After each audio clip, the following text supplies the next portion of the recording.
Break के बाद खुशामदीद, खबरों के सिलसिले को आगे बढ़ाएंगे। यहाँ पर आपको बताएं कि इमरान खान की मकबूलियत से खौफजदा हुकूमत 13 अगस्त का जलसा रोकने की भी कोशिश करने लगी है। तहरीक इंसाफ को जलसा करने के लिए ताहाल इजाजत ना मिल सकी है। तहरीक इंसाफ ने मुतबादिल प्लान तैयार कर लिया है। इजाजत ना मिलने पर पीटीआई रावलपिंडी में जलसा करेगी। मजीद तफसीलात मालूम कर लेते हैं बोल न्यूज के नुमाइंदे अफजल जावेद से।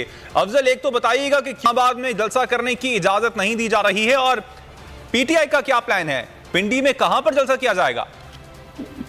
हाँ जी, देखिए, इम्पोर्टेड हुकूमत की जानिब से एक बार फिर पाकिस्तान तहरीक इंसाफ के जो पुरअमन जलसा है उसकी राह में रुकावटें खड़ी करने की तैयारियां कर ली गई। और अब तक जो है चेयरमैन पाकिस्तान तहरीक इंसाफ इमरान खान, जिन्होंने 13 अगस्त और 14 अगस्त की शब में जो बड़ा पावर शो करने का ऐलान कर रखा है, उस हवाले से कहा इजाजत नहीं मिल सकी। और जिस पर तहरीक इंसाफ ने मुतबादिल प्लान जो है तैयार कर लिया और इजाजत न मिलने पर तहरीक इंसाफ रावलपिंडी होगी। और पीटीआई की कहते ने वादे कर दिया कि वो हर सूरत पर जो है 13 अगस्त की दरमियानी शब में जलसा करेगी। और चूंकि इस वक्त पंजाब में तहरीक इंसाफ की हुकूमत है, लिहाजा उन्हें रावलपिंडी में जो है जलसा करने के लिए कोई दिक्कत पेश नहीं आएगी। और इस हवाले से पिंडी क्रिकेट ग्राउंड जो है वो जगह मुंतखब की, अगर इस्लामाबाद इंतजामिया की जानिब से पाकिस्तान तहरीक इंसाफ को क्रिकेट ग्राउंड इस्लामाबाद में जलसा करने की इजाजत नहीं दी जाती तो फिर पाकिस्तान तहरीक इंसाफ रावलपिंडी में अपना बड़ा पावर शो करेगा। अफजल, आपने अपडेट किया, आपका शुक्रिया।